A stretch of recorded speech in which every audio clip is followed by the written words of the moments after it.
Hi, I'm Maella, and if you've ever been betrayed by the people who swore they'd protect you, maybe you'll understand. At dinner, just a regular Sunday dinner, I got a text.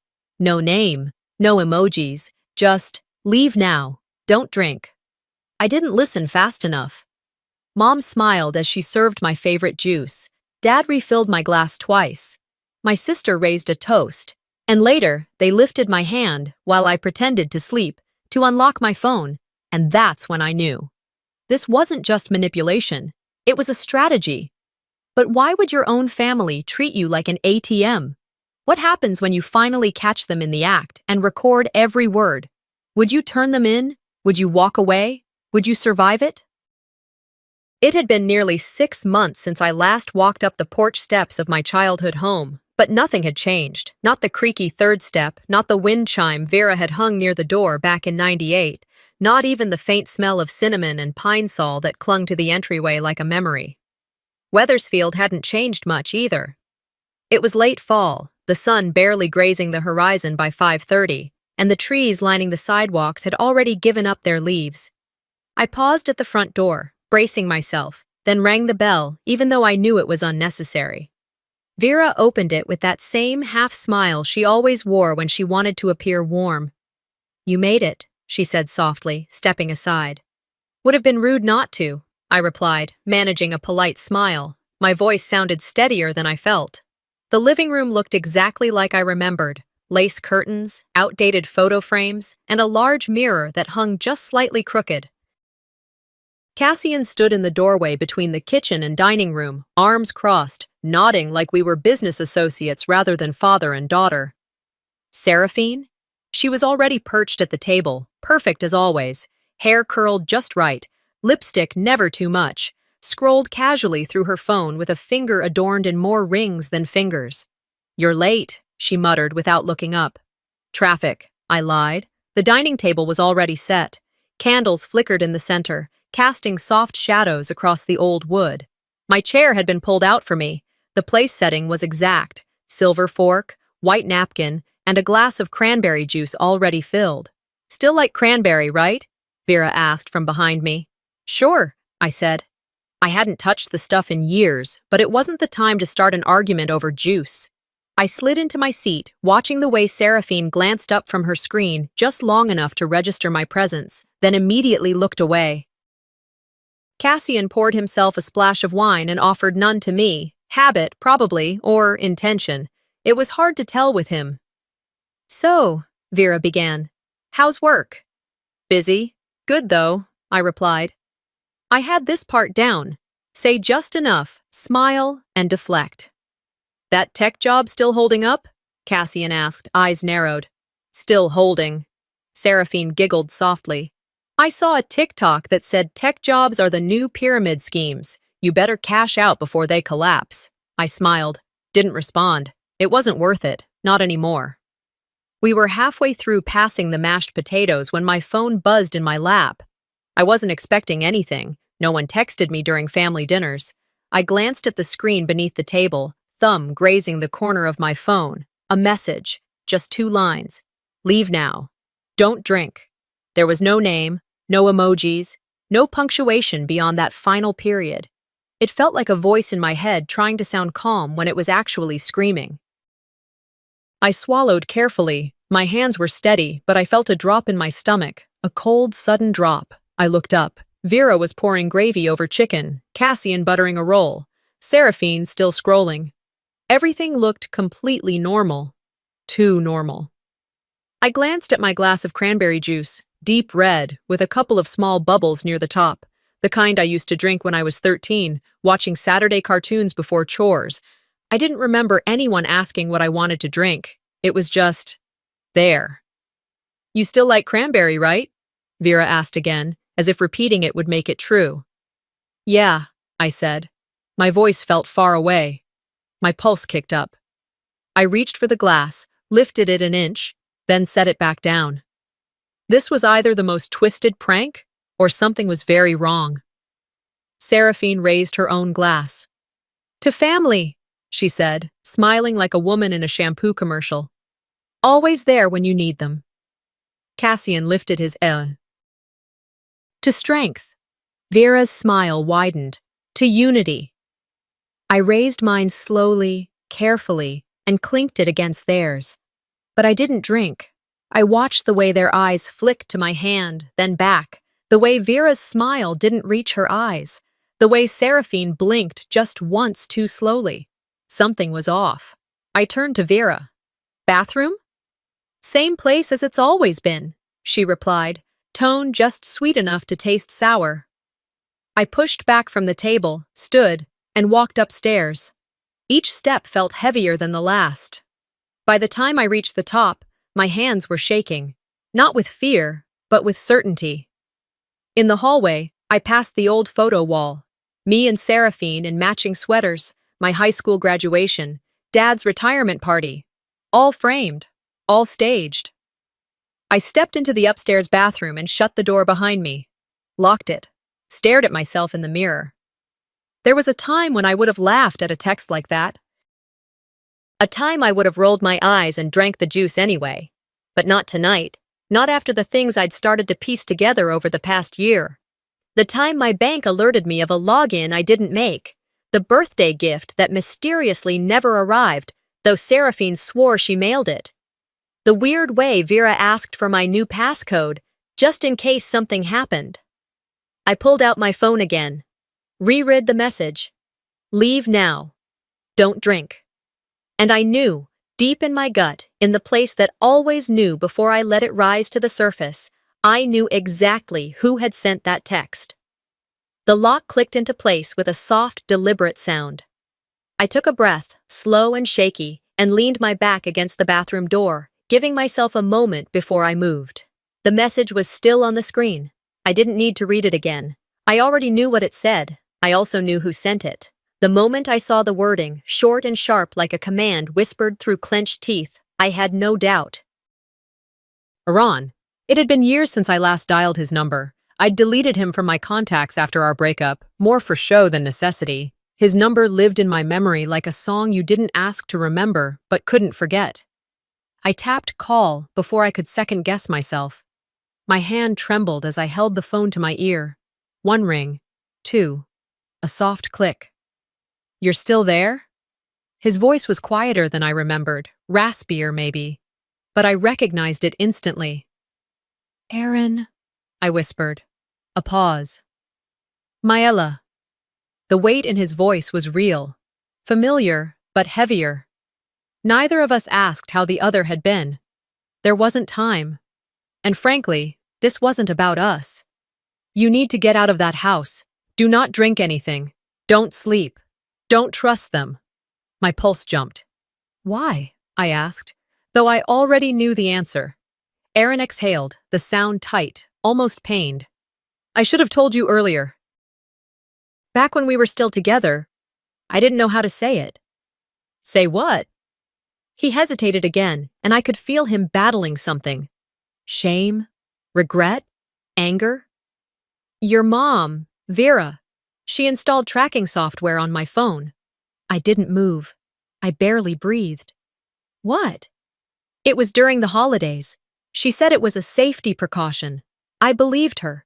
Your dad once asked me if I'd ever considered joint accounts. Said it was a sign of commitment. And Seraphine, she wanted to test a banking app on my device. Said she didn't want to mess up her phone.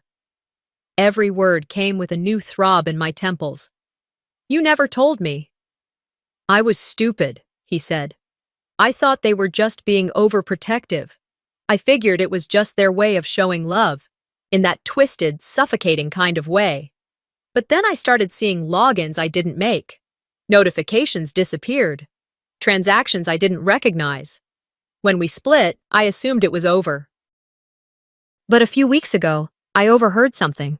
What did you hear?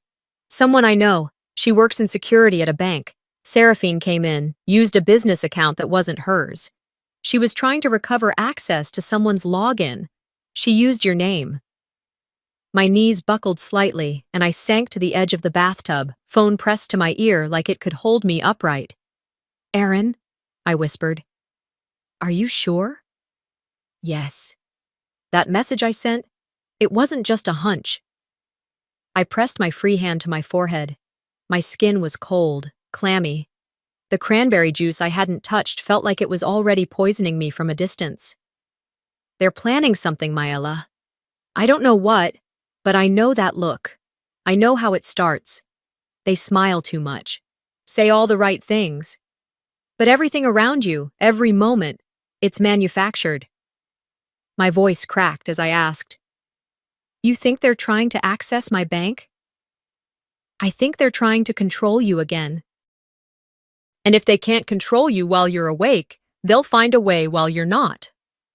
The words stung, not because they were harsh, but because they fit too well. "Thank you," I said. He didn't ask for anything in return, didn't apologize. He just said, "Be careful," and hung up. I stared at the wall for a moment before opening my notes app. I started typing.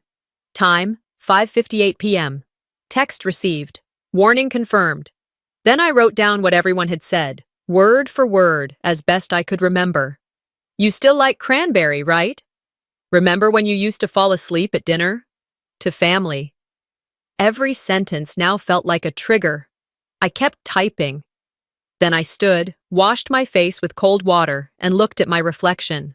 My hair was pinned back neatly, my eyes focused, not frantic, but underneath the surface, I could feel it. Something was shifting. There was a time, not long ago, when I would have gaslighted myself, told myself I was being dramatic, accused myself of always assuming the worst, but not anymore. Too many patterns, too many slips. Like the time in college when my phone kept dying, even though it was at 40%. Or the time my Venmo showed payments to someone I didn't recognize, only for them to magically refund it after I mentioned it aloud at dinner. Or when my tax return vanished from my account for 48 hours and reappeared with a transfer reversal I never authorized. Little things, dismissible things.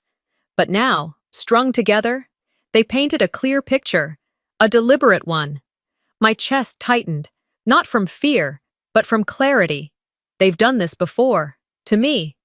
I opened the camera app, took a picture of my reflection, just for myself, just to document the moment before everything changed. Then I saved the note, backed it up to cloud storage, and tucked my phone into my jacket pocket. I wasn't going to cry, not here, not now. If they tried anything tonight, I'd be ready. I'd already been through the emotional ambush. I wasn't letting them get a second swing. I took one more breath. Adjusted my posture, straightened the line of my coat, then I unlocked the bathroom door and stepped into the hallway. Each step down the stairs was slower than the one before. My hand grazed the wooden railing, familiar and worn. I heard Seraphine laughing softly. Cassian's voice floated up, low, smooth. Vera was humming again, probably plating dessert like she hadn't just engineered a digital crime scene. As I approached the dining room, I felt the eyes before I saw the faces. They turned. Smiles. Innocent. Casual. But I'd already seen beneath the skin. I pulled out my chair, lifted the glass of cranberry juice, smiled, and then I raised my glass toward Seraphine. "Cheers," I said, voice even, "to family." Her eyes searched mine. I didn't blink. The glass never touched my lips. I smiled at Seraphine, held it up like a silent toast, and set it gently back down. I didn't need to drink to play the part. I just needed to watch, listen, and remember. Conversation floated around the table like it was riding on strings, light, casual, perfectly composed. It was too smooth. The kind of smooth that took rehearsal. Cassian made some offhand remark about potholes in town. Vera chimed in about the neighbor's kid getting a scholarship. Seraphine giggled when Cassian mispronounced quinoa, like this was just a normal dinner, not a trap. I answered questions with brief, polished replies, smiled when appropriate, nodded in rhythm. But underneath, every part of me was working, scanning every word, every twitch, every shift in tone. I wasn't just present, I was documenting. Vera turned to me mid-bite, her fork paused delicately in the air. "You've always been so sensitive to alcohol, haven't you, sweetheart?" She said it like it was trivia, like we were flipping through old stories, warming ourselves by nostalgia. My stomach tightened, but I didn't flinch. Cassian jumped in with a chuckle. Remember that holiday party? What was it, sophomore year? You had half a beer and passed out in the laundry room. Seraphine leaned in, resting her chin on her hand. You sure you're okay to drink tonight? The way she asked, it was laced with sugar.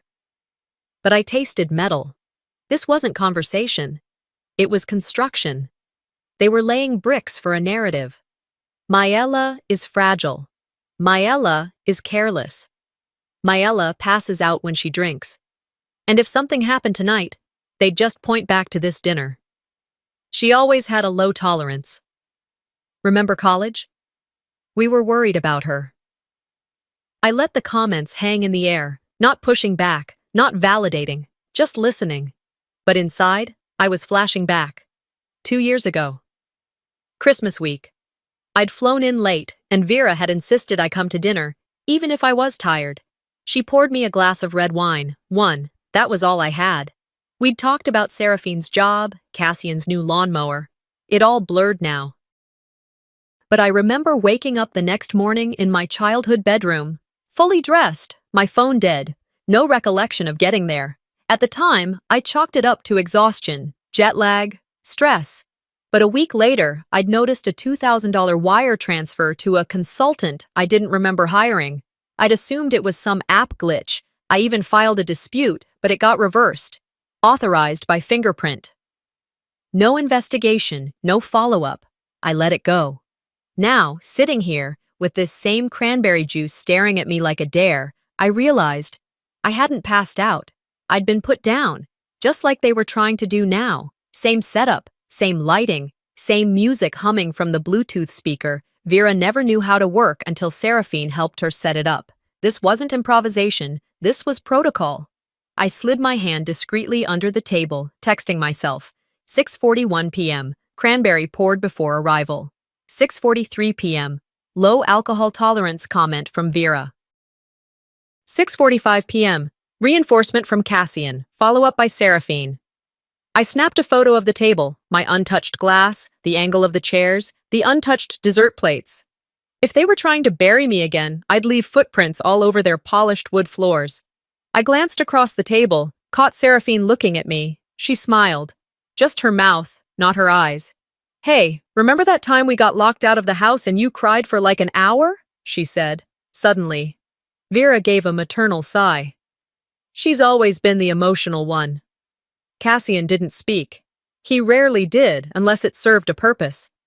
That silence of his wasn't ignorance, it was strategy. I kept my expression neutral, but my mind was racing. The venom in their words wasn't even about tonight, it was about rewriting my history in front of me. So when they pulled the final trigger, no one would suspect a thing, not the police, not the neighbors, not even my own brain, if I'd been knocked out again. They'd say I was always this way, fragile, overworked, dramatic. The tragedy is, I'd believed them before, but not anymore. I pretended to check my phone again. Just a glance at the time, it gave me cover. I tapped open my notes again, documented every sentence, tucked the phone into my jacket pocket, screen recording still running in the background. Seraphine raised her glass, smiled that rehearsed smile and said, "To sisters, old memories and new beginnings." Everyone echoed the sentiment like they'd all practiced it. I clinked my glass against hers, leaned slightly forward, and whispered just loud enough for her to hear. Here's to endings they never saw coming. The toast lingered in the air for a second too long, like smoke that didn't quite know where to drift. I could feel Seraphine's eyes on me as I set my glass down again, untouched, same as before. The smile I wore stayed on my face, but it had grown tighter at the corners. I hadn't planned to make that final line sting, but when it left my lips, I didn't regret it. The moment passed and laughter resumed, albeit slightly more brittle than before. Dessert arrived, a tray of small lemon bars and chocolate mousse in plastic ramekins Vera insisted were just as good as the glass ones. As she placed a dish in front of me, I felt a tug at the hem of my sleeve. "Hey, Auntie Mayella," came a small, eager voice. I turned. Seraphine's daughter, Chloe, 6 years old and entirely too observant, stood next to me, crumbs already dotting the corner of her mouth. "Mommy said you fall asleep fast," she whispered with the sweet conviction only children possess. "Like last time, when Grandpa had to get your phone 'cause you were too sleepy." A pin dropped. That's what it felt like. The room didn't stop outright, but it paused, just for a breath. Vera's hand gripped the tray a little tighter. Cassian coughed into his napkin. Seraphine's face froze before she forced a light chuckle. "Chloe, honey, go get your book from the sofa," she said in that sing-song tone meant to redirect a child before they blew up a carefully laid plan. Chloe blinked. "But Now," Seraphine said more firmly. The little girl trotted off, confused but obedient. "I didn't look at anyone. I didn't need to. That was all I needed to hear." So this wasn't the first time. Of course it wasn't. And they hadn't just done it to me. They'd talked about it, normalized it enough that a 6-year-old could repeat the script. They taught her the lines. The bitterness in my mouth had nothing to do with the dessert. I picked up the spoon, stirred the mousse without tasting it, and let my thoughts sharpen. Later, as I took a short walk to the kitchen for water, I paused by the doorway. Voices carried easily in this house, especially the ones not meant for me. "She thinks she's better than us now," Seraphine said in a sharp whisper. "I know," Vera murmured as she stirred something, a ceramic spoon clinking against the mug. "Just let her feel smart. She always thinks she's above this family because of that office job." "Let's see how smug she is when we're done tonight," Seraphine added, tone coated with syrupy disdain. I didn't step into the room. I didn't interrupt. I slid my phone out from my pocket, pressed record, and angled the mic just around the corner. My fingers didn't tremble this time. When I had enough, I walked back into the dining room and smiled like I hadn't just heard my own sister planning a personal dismantling. So it wasn't just about money, it was about control, erasure, humiliation, maybe even revenge for something I couldn't pinpoint. Childhood jealousy, misplaced rage, a script where I refused to play the dumb, grateful sibling. Whatever it was, it had teeth. Back at the table, the mood had shifted again, forced joy over awkward tension. Seraphine was scrolling through her phone, pretending not to be rattled. Cassian sipped coffee like it could shield him from judgment. Vera acted like she hadn't been stirring poison into a plan minutes ago. I played along, laughed at a joke Cassian half told, asked Vera about the garden I knew she hadn't touched in months. I kept everything on the surface. But below it, I was drawing lines. Drawing blood. Quietly. When I finally caught Seraphine stepping away from the table to answer a work call in the hallway, I followed. Not immediately. I let a few minutes pass, then slid into the hallway like I was just going to the restroom. She was standing near the console table, eyes glued to her phone. "You got a second?" I asked, voice calm. She looked up. "Sure." I stepped a little closer, not confrontational, just enough. "I don't know what you're planning tonight," I said, keeping my tone even. "But I want to make something really clear. If you cross a line, I won't be the one who forgets."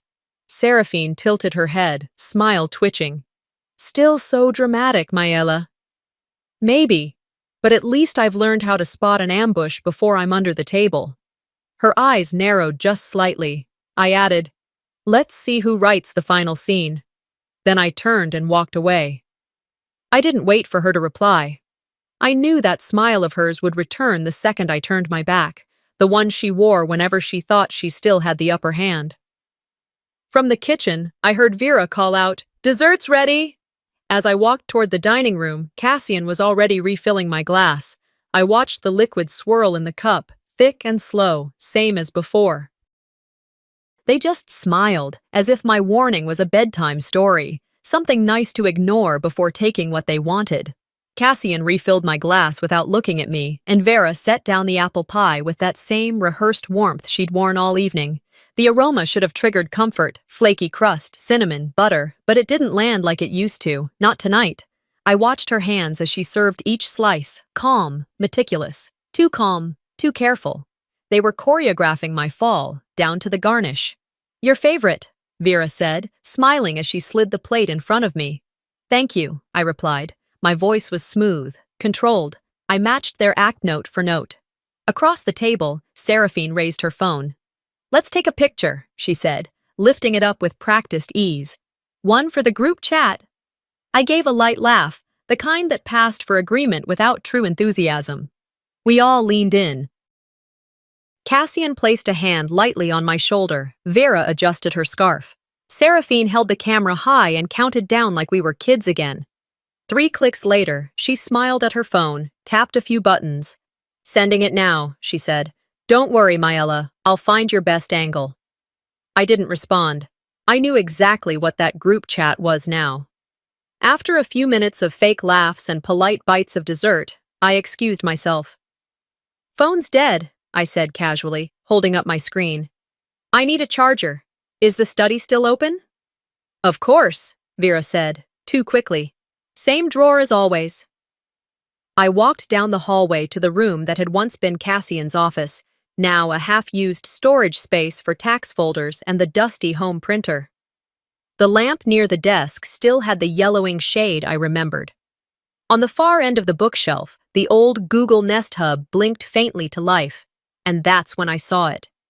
When I moved out, I never logged out of the family Nest account. I'd forgotten, honestly, until now. I tapped the screen. Inbox. Still synced. I opened the message history. Group thread. Family first. 3 participants. Vera, Cassian, Seraphine. My breath caught.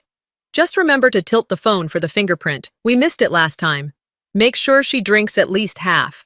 She blacks out quick. Don't overdo it. Cass, charge the extra phone and keep it in your pocket just in case. I felt like I was watching a documentary about myself, except I was the unknowing subject. I tapped quickly. Screenshot, screenshot, scroll, screenshot. I forwarded the images to a hidden email I kept for legal purposes, logged out of the account, and hard reset the device so it would appear untouched. Then, I tucked the charger under my arm and walked back toward the dining room, slower than I needed to. I needed to center myself before stepping back into that theater. They didn't notice my absence, or at least, they pretended not to. That was the game, after all. If no one names the crime, no one is guilty. I set the charger on the end table, plugged in my phone, then slid back into my seat, composed. They hadn't counted on me being 2 steps ahead. They thought they were orchestrating this evening, but they forgot I'd been raised in their symphony. I knew every note, every pause. They trained me for this without realizing it. So, I said, folding my napkin, how's the new security system working out?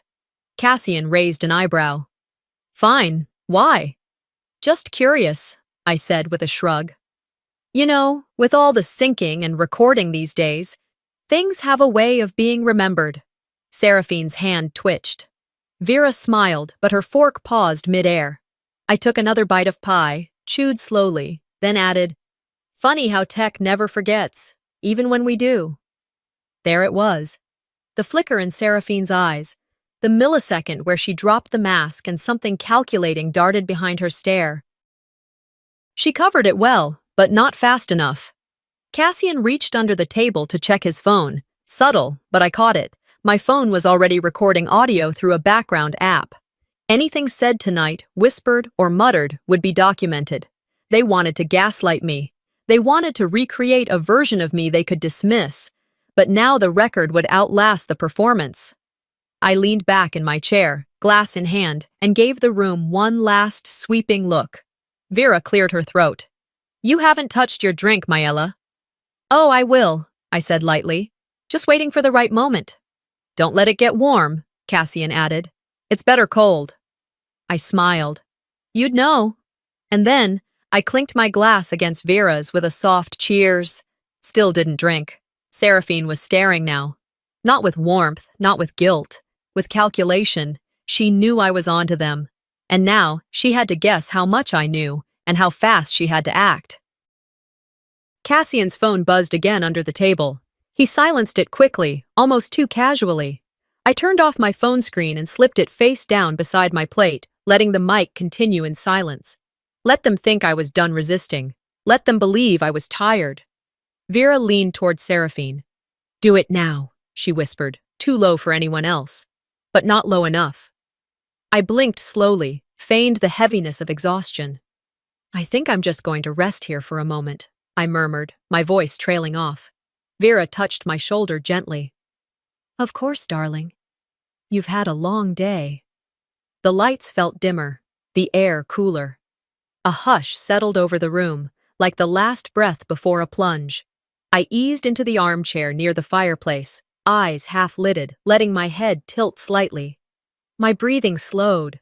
I felt fingers curling around my hand, and then the phone vibrated once. The moment my phone vibrated in my palm, I knew the plan had worked. That tiny buzz, subtle, specific, was the confirmation I'd set days ago. The vibration meant one thing. The recording had begun uploading to my cloud storage. Quiet, seamless, undetectable.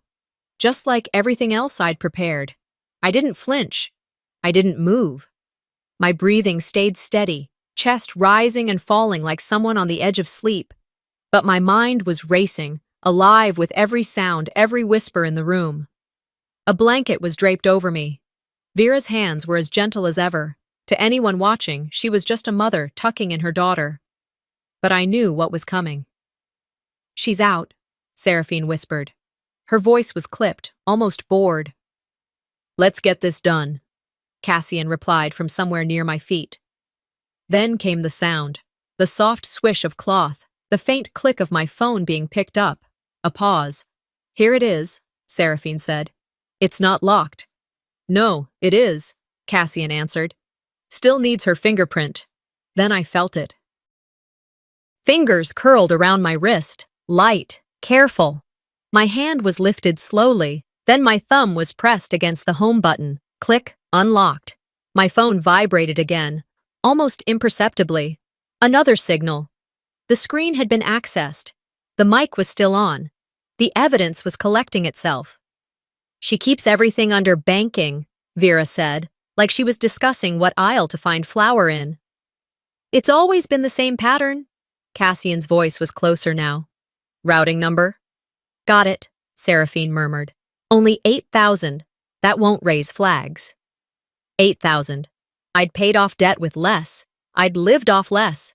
And here they were, treating it like a safe withdrawal from a family fund they thought they deserved.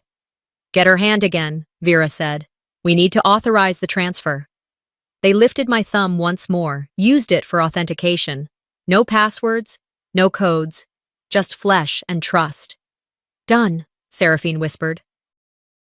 She won't even know. She always blacks out anyway, Cassian added. She'll think she made the transfer herself. There was silence after that, a kind of shared exhale. Relief. That's when I realized. They'd done this before.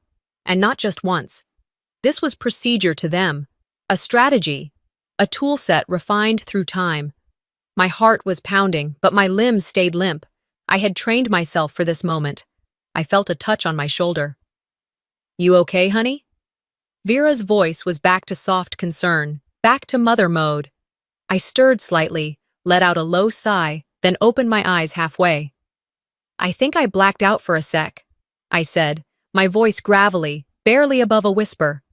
Vera bent closer, brushing hair from my face. Oh, sweetheart, you probably just got dizzy. Low blood sugar, maybe. Yeah, I nodded slowly. Maybe that's it. Cassian handed me a glass of water. Seraphine hovered nearby, lips pursed in mock worry. I should go, I mumbled, starting to rise.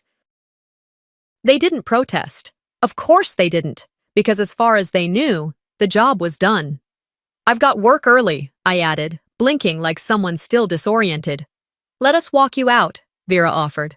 I waved it off. No need, just thank you. For dinner.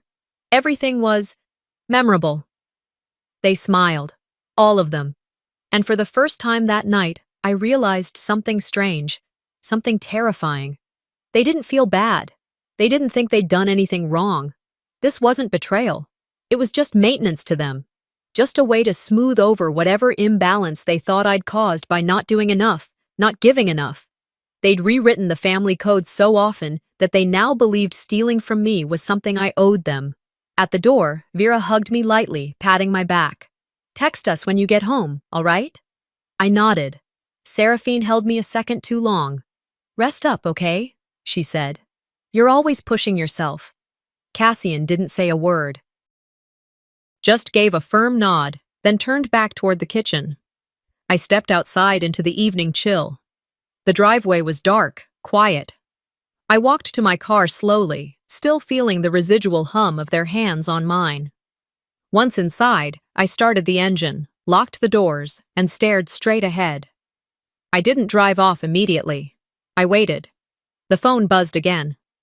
Upload complete. The audio file was now in 3 secure cloud accounts, 1 USB backup hidden in my work drawer, and 1 email draft addressed to a trusted lawyer, ready to send with a single tap. My hands were steady now, my breath even. I whispered to myself, not because I needed reassurance, but because I wanted the moment to be marked. Now, let's see what silence sounds like when it's turned into evidence.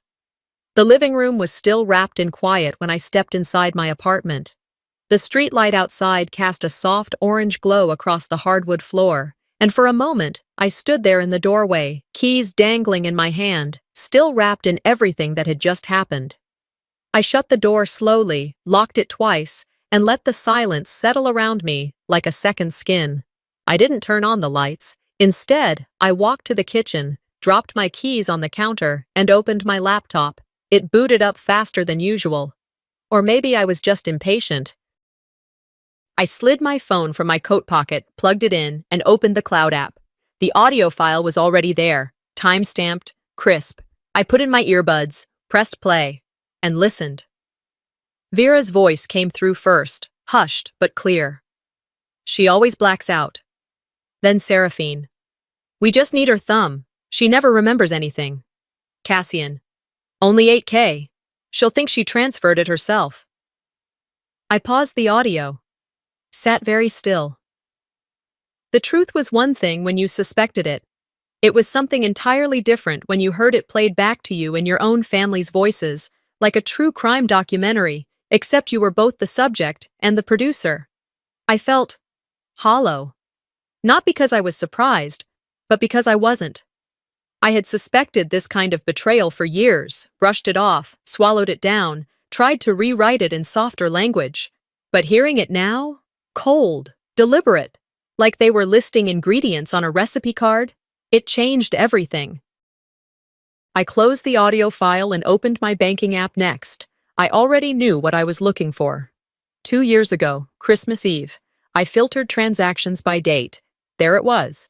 Withdrawal, $2,000. Time, 11:41 p.m. Label, online transfer, verified by biometric. I stared at the screen, let the numbers burn into my eyes. I didn't make that transfer. I had blacked out that night after 1 drink, just like tonight. I had woken up in my old bedroom with a dead phone and no memory, and apparently with a lighter bank account. It wasn't a one-time mistake. It wasn't stress or fatigue. It was a system, a process, and I'd been trained to excuse it. I sat back in my chair, let the air move through me, cold and steady. After a moment, I reached for my second device, a tablet synced to the smart home camera at my parents' place. Another thing they forgot I still had access to. I logged in, pulled up the archive footage from tonight, skipped to 5:42 p.m., just before I arrived. The video showed Vera standing by the door, glancing over her shoulder, then her voice, faint but captured by the ring mic. If she asks, say it was just a family prank. That line broke something open in me, not because it was new, but because it was rehearsed. They already had a script for the fallout. They were ready to gaslight me before I even stepped inside. I closed the app, exhaled, then I got to work.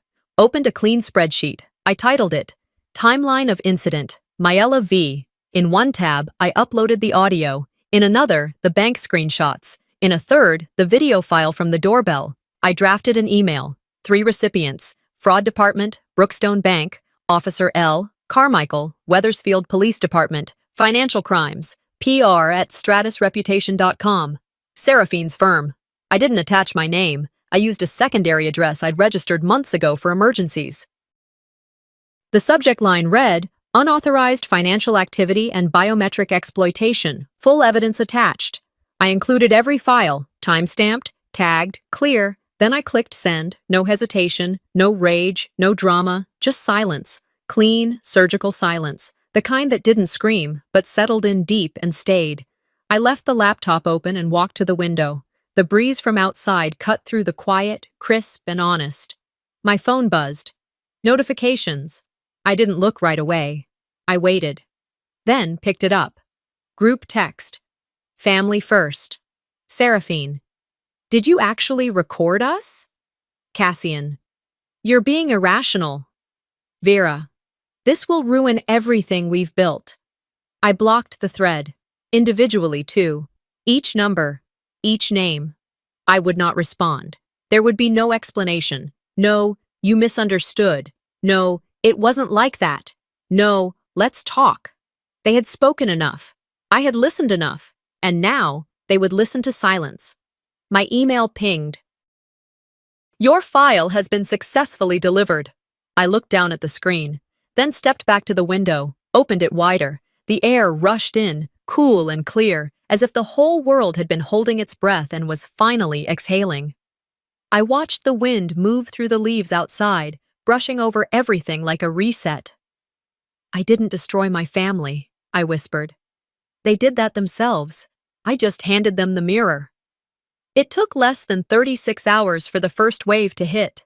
The audio file I had quietly uploaded, clipped from the night of the dinner, was no longer mine alone.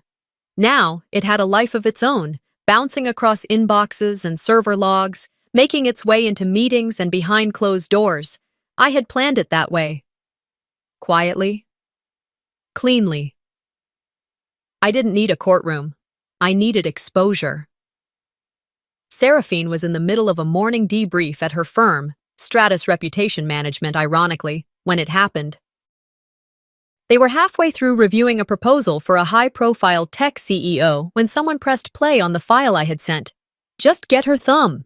That line played loud and sharp through the conference room's audio system. No warning, no context, just that sentence, followed by Cassian's gruff voice. She always blacks out. Phones lit up, laptops paused mid-slide. I imagined the sudden tension, the chairs shifting, the silence choking the air. Her boss, I'm told, didn't say much, just looked at her and said, "You should take the rest of the week off." She didn't finish the meeting. While that was happening, I was on the phone with my bank. I need to report biometric misuse, I said, calm and composed. The fraud specialist on the other end asked, "And you have documentation?" "Yes." Audio confirmation, timestamps, and transaction logs. Within an hour, I had submitted the forms, attached the files, and initiated the freezing of all accounts that had ever been linked to any family member's access. Joint savings from years ago, gone. Secondary login recovery paths, eliminated.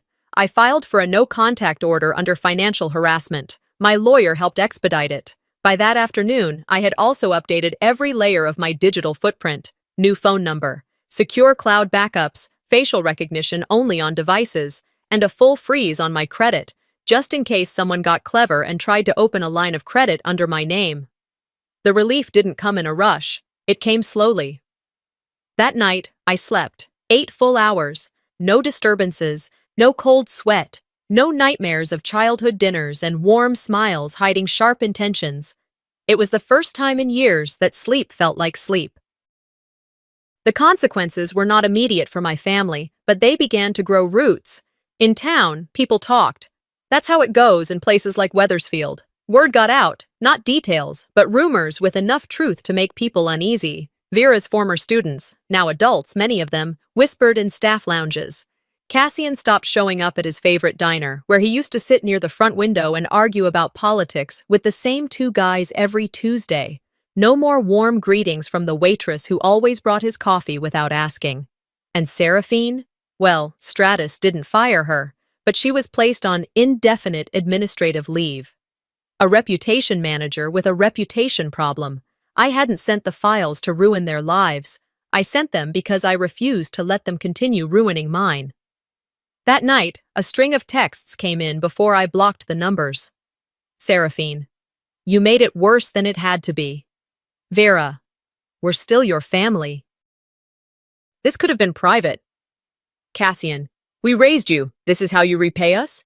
I responded only once, not to grovel, not to explain, to say exactly what they needed to hear and what I had waited too long to say. You drugged me. You used me. That's not family. That's criminal.